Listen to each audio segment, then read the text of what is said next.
understand the sacrifice and the situation of staying away from families for long periods of time,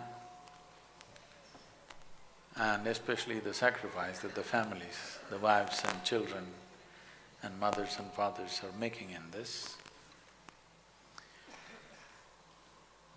This is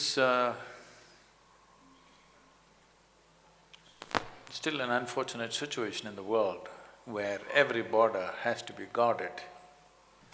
Since 1947, when we got this wrested it out of foreign powers and got it into our own hands, I think we were too excited about this idea of freedom, and we did not understand what territory means.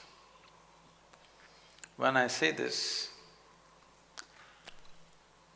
in the running of a nation, usually most nations, unless they were broken up by somebody else, most ancient nations are formed on the basis of geographical features.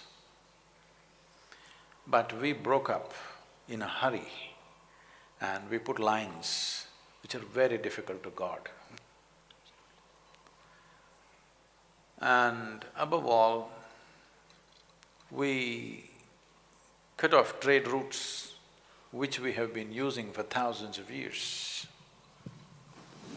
We've been trading with Damascus, Jerusalem, Greece, Rome for thousands of years through these routes, and we cut that off on the western border, and the eastern routes have been on forever. We cut that off on the eastern border and we made a nation. Somewhere we were too excited about the idea of freedom, not really looking at the making of a nation. We were new to freedom and we cut ourselves into pieces without understanding what future problems we will have, which unfortunately both the political entities, our neighbor and us, are suffering because we did not understand the making of a nation. To protect a free nation, what it takes, to make a free nation prosper, what it takes, we did not look at it in full depth and dimension. I'm not trying to blame anybody. All I'm saying is, we were new and we were in a hurry. In many ways, the troubles of our armed forces are related to this, the kind of terrains we have placed them in without reason, in plain open land sometimes. So as your commander was saying, you are in minus 15 degrees centigrade and 52 degrees centigrade in Rajasthan, extreme conditions. Apart from that, staying away from families. This staying away from families in the past, it was not so much of a problem because almost any man who was active either in business or in anything stayed away from families for long periods of time. But today, because of cell phone and Facebook and Twitter,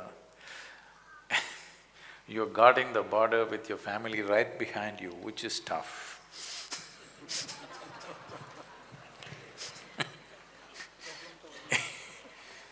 They've come very close to the border, your family, which is tough.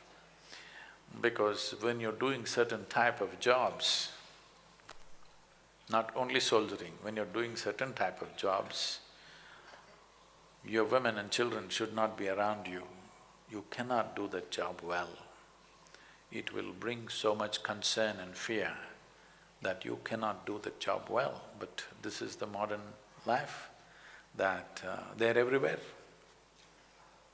Every 5 minutes they can call you. There are issues like this is the trouble of the modern times, but at the same time, it is also a solace for the families that they can be in touch with you.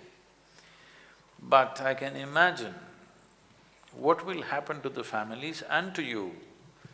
Suppose there is some kind of action, at that time, if you turn on your cell phone and let them hear the gunfire, this is going to be a disaster. I really don't have a solution for that. But we can teach you something, all the forces, where keeping your calm keeping your chemical balance in the system. I'm not talking about even mental balance, more fundamental. Keeping your chemistry in balance so that you can handle these things is possibility. But for this modern day communications, I would say excessive communication, not just for the soldiers, for everybody too much of communication is a bit of an issue, but we have to learn to deal with it. But I feel this is first generation of soldiers having this level of communication.